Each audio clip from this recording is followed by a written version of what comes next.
박현경 기자의 인사이드 아메리카. 30년 만기 고정금리 모기지의 평균 이자율이 4%를 넘어섰습니다. 이에 따라 이 주택 구입자들의 부담은 더욱 커지게 됐는데요.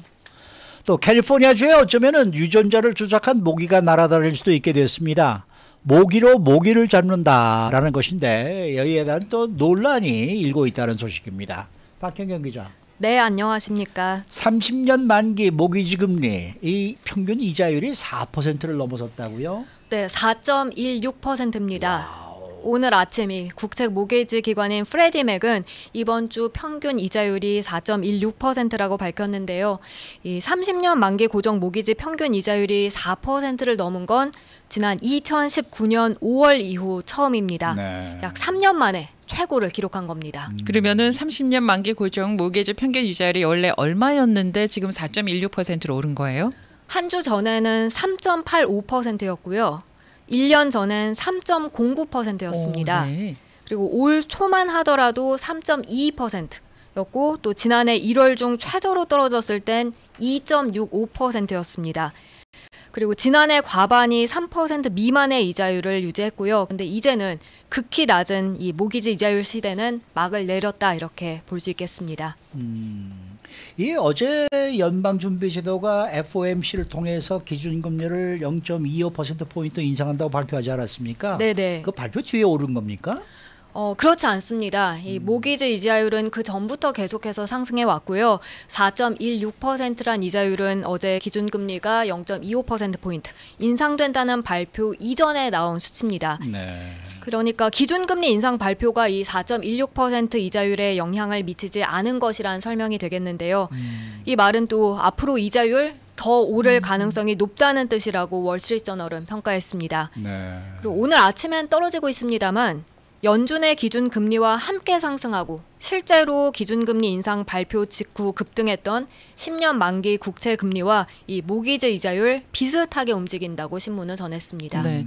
기준금리가 오르면은 뭐 이자율도 오를 거다. 우리가 이제 평생 이렇게 예상을 하게 되는데 이렇게 되면 4%가 넘으면은 앞으로 주택을 구입하는 경우 부담이 이전보다 확실히 커지겠네요. 네, 안 그래도 지금 주택가격 고공행진 중인데 예. 이런 가운데 주택 장만에 있어서 또 하나의 걸림돌이 늘어나게 된 것입니다.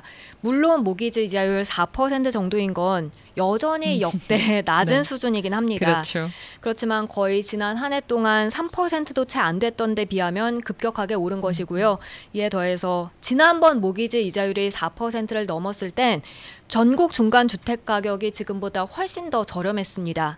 중간 주택 가격 27만 7천 달러로 지금보다 약 26%가 쌌습니다. 예. 이렇게 계산을 해본다면은 모기지 이자율이 저렴했을 때와 비교해서 어느 정도나 부담이 커지는 거예요? 지금 만약 37만 5천 달러, 뭐 LA에서는 이 가격대 콘도도 찾아보기 뭐 힘듭니다만 없어요. 네, 예를 들어서 이 정도 가격의 주택을 모기지 이자율 4%대로 구입한다고 하면요. 리얼터닷컴 자료에서 모기지 이자율이 역대 최저치에 가까웠던 2020년 12월 같은 가격대 주택을 구입했을 때보다 20% 다운페이 한다고 치면 30년 만기 모기지로 7만 9,200달러가 더 많아지는 겁니다. 네. 그 정도 더 비싸게 돈을 주고 구입을 해야 하는데 그렇게 해서 한 달에 지불해야 하는 페이먼트 220달러가 더 높아집니다. 만만치 않습니다. 네. 자, 모기지 이자율이 오르기 시작한 이후에 이미 모기지 수요 수치가 줄었다면서요? 네, 그렇습니다. 이 모기지 뱅커스 어소시에이션에 따르면 지난달 2월의 모기지 신청 건수는 그 1년 전인 작년 2월에 비해서 3.9% 감소했습니다. 3.9%가 감소한 건 예상보다는 그래도 적게 줄어든 수치라고 경제학자들 평가하고 있는데요. 이렇게 나온 건 주택 매물이 아직까지도 워낙 부족한 데 따른 것이란 분석입니다. 이런 가운데 또 모기지 이자율 올랐다고는 하지만 부모님으로부터 부를 많이 물려받았거나 아니면 그 전에 이미 거래를 통해서 자본을 축적한 경우 등 여전히 많은 사람들은 이 정도 비용은 부담할 수 있을 것으로 코올로직의 셀마 헵 경제학자는 예상했고요. 그렇겠죠. 네. 그렇지만 이제 현재 주택 so유한 사람들 가운데 앞으로 리파이낸싱을 통해서 돈을 아끼기는 확실히 어려워졌다는 분석입니다. 왜냐하면 리파이낸싱 할 때는 아까 말씀하신 모기지 평균 이자율보다 좀 높거든요. 그러니까 지금 아까 말씀하신 게 4.16% 4%라고 오늘 아침 이렇게 말씀을 하셨는데 네. 리파이낸싱 하려면은 아마 4.3 정도 줘야 될 거예요. 네.